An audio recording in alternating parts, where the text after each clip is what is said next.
সংসদ সদস্য প্রার্থী রুমিন ফারহানা নির্বাচনী প্রচার গাড়িতে হামলার অভিযোগ উঠেছে। কয়েকটি মোটরসাইকেলে করে 10 থেকে 12 জনের একটি গ্রুপ এসে গাড়িতে হামলা চালায়। ভাঙচুরের সময় আহত হন গাড়িতে থাকা দুজন।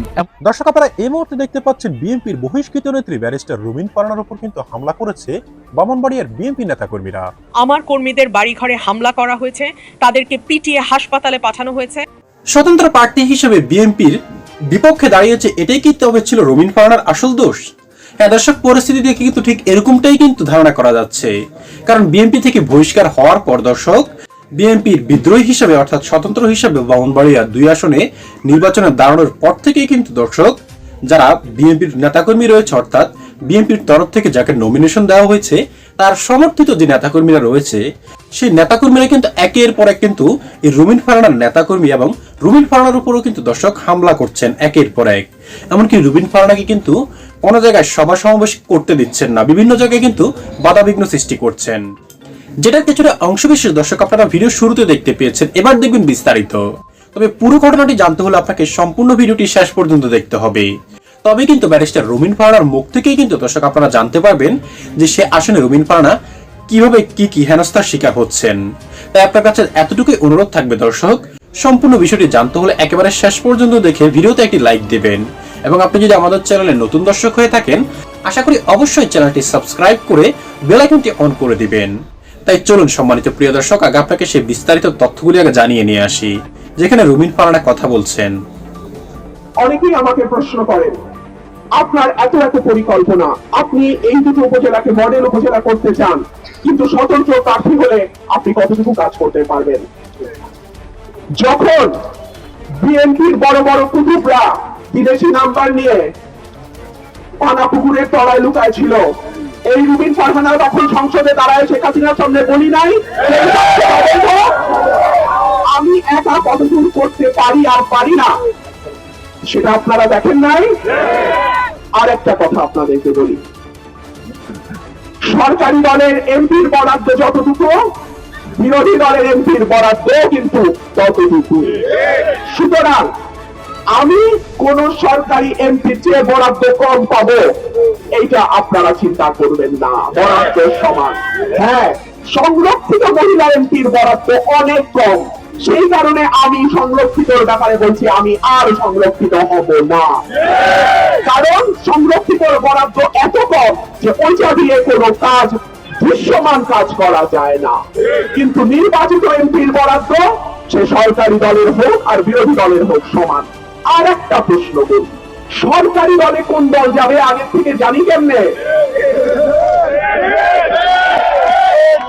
এটা কি হাসিনার পাতানো নির্বাচন যে আগে আগেই জানি সরকারে কোন দল যাবে? কথাবার্তা সাবধানে কইেন, একদিকে কথা কইবেন আরেকদিকে ধরা খাইবেন। কথাবার্তা যত কম তত ভালো। আপনারা কি করে এত শিওর হইলেন যে সরকার গঠন ওই দলই করবে? অন্য দলও তো সরকার গঠন করতে পারে, তখন আপনাদের কি অবস্থা হবে ওইটা আগে চিন্তা করবেন। যাই হোক, আমার কথা পরিষ্কার, আমি চুরি করব না, আমার চেলা চামুন্ডা চুরি করবে না, আমার হাইকমান্ডেরও কিছু দিতে হবে না।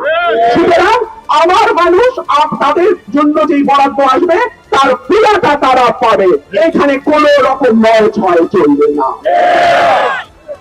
প্রিয় ভাইরা আমার, অনেকে আছেন প্রবাসে, অত্যন্ত কষ্ট করে আপনারা আমাদের দেশের অর্থনীতিকে টিকিয়ে রাখেন, কিন্তু বাংলাদেশের মাটিতে যখন আসেন তখন আপনারা যথেষ্ট সুযোগ সুবিধা পান না। এমনকি বিদেশে যেতে হলেও আপনাদেরকে নানান রকম হয়রানির মধ্যে পড়তে হয়। ইনশাআল্লাহ আল্লাহ যদি কবুল করেন, আগামী 12 তারিখ যদি আপনারা আমাকে ভোট দেন, আমার প্রবাসী ভাইরা যারা বিদেশে আছেন এবং যারা যেতে চান তারা যাতে সহজে কম খরচে দালালের হাতে না পড়ে বৈধ উপায়ে কিছুটা ট্রেনিং নিয়ে দেশের বাইরে যেতে পারেন, আমার এলাকা থেকে ইনশাআল্লাহ সেই ব্যবস্থা আমি করব। একই সঙ্গে আপনার পরিবার যাতে এলাকায় নিরাপদ থাকে, আপনার মা বোন যাতে পরিবার সহ এলাকায় নিরাপদ থাকে, ইনশাআল্লাহ সেই দায়িত্ব আমার। আমি আপনাদেরকে অনুরোধ করব, 11 তারিখ বিকাল থেকে 12 তারিখ রাত পর্যন্ত, ভোট গণনা না হওয়া পর্যন্ত আপনারা দয়া করে কেন্দ্র ছাড়বেন না। আপনারা আমার একমাত্র সৈনিক, আপনারা ছাড়া আমার কোনো ওয়ার্ড কমিটি, ইউনিয়ন কমিটি, উপজেলা কমিটি নাই। আপনারা যদি আমাদের ভোট পাহারা না দেন, আমার পাহারা দেওয়ার মতো আর কেউ নাই। আপনাদেরকে অনুরোধ করব, ভোট পাহারা দিয়ে কেন্দ্রে কেন্দ্রে ফলাফল ঘোষণা হওয়ার পর সই দিয়ে আমাকে জানায়া তারপরে আপনারা কেন্দ্রে ছাড়বেন, তার আগে না। প্রিয় ভাইরা আমার, খেলায় যখন কেউ গোল দিতে না পারে তখন প্রতিপক্ষকে ফাউল করে। এই ফাউল যাতে সরাইলের মাটিতে না হয় সেই দিকে আপনাদের সজাগ থাকতে হবে। আমার মিডিয়ার ভাইদেরকে আমি অনুরোধ করব, আপনারা সুখে দুঃখে বিপদে আপদে গত 15 বছর আমার পাশে ছিলেন, আমরা একসঙ্গে কাজ করেছি।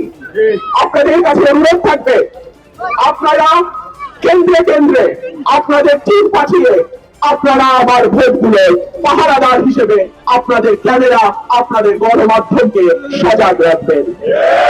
আপনাদের কাছে আমার অনুরোধ থাকবে, বিদেশি পর্যবেক্ষকদের নজর এই এলাকায় আছে, এই আসনে আছে। আমি ঢাকায় ইউরোপিয়ান ইউনিয়নের পর্যবেক্ষকদের সঙ্গে বৈঠক করেছি।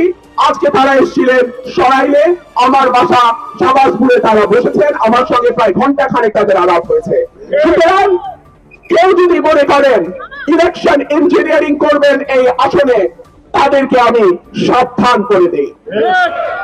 একই সঙ্গে এই কথাও মনে করিয়ে দেই, কোন দল যাতে আগাম মনে না করে যে তারাই সরকার গঠন করতে যাচ্ছে এবং পুলিশ প্রশাসন তাদের অনুগত হতে বাধ্য। কোন দল যেন এই ভুল না করে। 12 তারিখের ভোট পুরো রাজনীতির চেহারাও পাল্টে দিতে পারে। প্রিয় ভাইরা আমার, আমি আপনাদের প্রার্থী। আমার মার্কা হাঁস মার্কা, হাঁস মার্কা জনগণের মার্কা, হাঁস মার্কা উন্নয়নের মার্কা, হাঁস মার্কা গণতন্ত্রের মার্কা, হাঁস মার্কা সাহসের মার্কা, হাঁস মার্কা সততার মার্কা, হাঁস মার্কা অন্যায়ের বিরুদ্ধে একা হলেও দাঁড়িয়ে লড়াই করার মার্কা। আপনাদের কাছে অনুরোধ থাকবে, আপনারা 11-12 তারিখ হাঁসের পাশে থাকবেন। আগামী 5 বছর আমি হাঁসের কান্ডারি হিসেবে আপনাদের সুখে দুঃখে বিপদে আপদে আমি আপনাদের পাশে থাকবো, সাথে থাকবো। আপনাদেরকে সাথে নিয়ে সরাইল আশুগঞ্জকে আমি বাংলাদেশের মডেল উপজেলা করবো ইনশাআল্লাহ।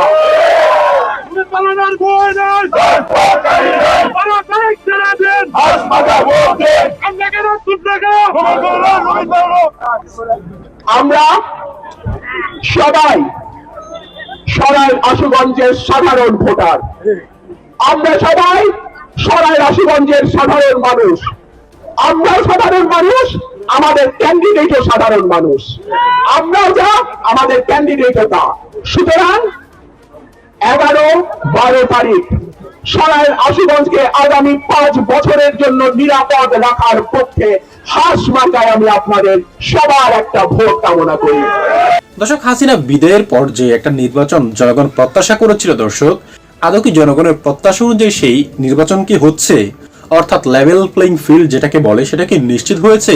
এই 12 তারিখের যে নির্বাচন হবে সেটার আগে যে নির্বাচনী মাঠ রয়েছে সেখানে কি লেভেল প্লেইং ফিল্ড কি নিশ্চিত হয়েছে? দর্শক, আপনার কি মনে হয়?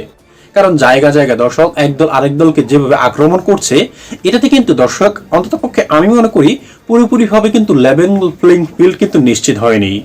কারণ রুমিন ফারহানা একজন বিএনপির নেত্রী হিসেবে বিএনপি থেকে নমিনেশন চেয়েছিল, কিন্তু তাকে নমিনেশন দেওয়া হয়নি, যার ফলশ্রুতিতেই কিন্তু দর্শকের রুমিন ফারহানা কিন্তু ব্রাহ্মণবাড়িয়া সরাইল আশুগঞ্জে কিন্তু তিনি স্বতন্ত্র প্রার্থী হিসেবে দাঁড়িয়েছেন। তাই বলে কি তাকে এভাবে আক্রমণ করবে বিএনপির সমর্থিত যারা রয়েছে তারা? দর্শক, এটা কিন্তু কোনো কথা নয়। আর অন্যদিকে কিন্তু দর্শক এগুলা দেখে কিন্তু প্রশাসনও কিন্তু চুপ রয়েছেন। মূল দায়িত্বটা দর্শক প্রশাসনের, কিন্তু প্রশাসন কি বুঝে এখানে চুপ রয়েছেন নাকি একটা দলের দাসত্ব করছেন তারা, দর্শক সেটাই কিন্তু এখন মাথায় ধরছে না। তবে দর্শক ব্রাহ্মণবাড়িয়া এই সরাইল আশুগঞ্জে যে একটা জোয়ার বইছে দর্শক, এতে মনে হচ্ছে রুমিন ফারহানার স্বতন্ত্র থেকে হলেও দর্শক বিজয়টা কিন্তু তারে হবে, কারণ সে সাবেক বিএনপির নেত্রী ছিলেন, যার ফলে কিন্তু দর্শক সে এলাকার অনেক বিজ্ঞ যারা রয়েছেন দর্শক তারা কিন্তু ধারণা করছেন রুমিন ফারহানার যে পরিমাণ জনপ্রিয়তা রয়েছে ওই আসনে, এতে করে কিন্তু দর্শক রুমিন ফারহানা কিন্তু অনায়াসে কিন্তু জয়ী হয়ে আসবেন এই আসন থেকে, এমনটাই কিন্তু ধারণা করছেন অনেকেই। দর্শক আপনার কি মনে হয়, রুমিন ফারহানা কি আসলেই কি সরাইল আশুগঞ্জ থেকে যে নির্বাচন করছেন সেখানে কি জয়ী হয়ে সংসদে যেতে পারবেন, জনগণের পক্ষে কি লড়াই করতে পারবেন? দর্শক আপনার মূল্যবান মতামতটুকু অবশ্যই আমাদের কমেন্ট বক্সে লিখে যাবেন, কারণ আপনাদের মতামতটুকু আমাদের কাছে অনেকটাই গুরুত্বপূর্ণ। দর্শক আজ এ পর্যন্ত, ভালো থাকবেন সকলেই।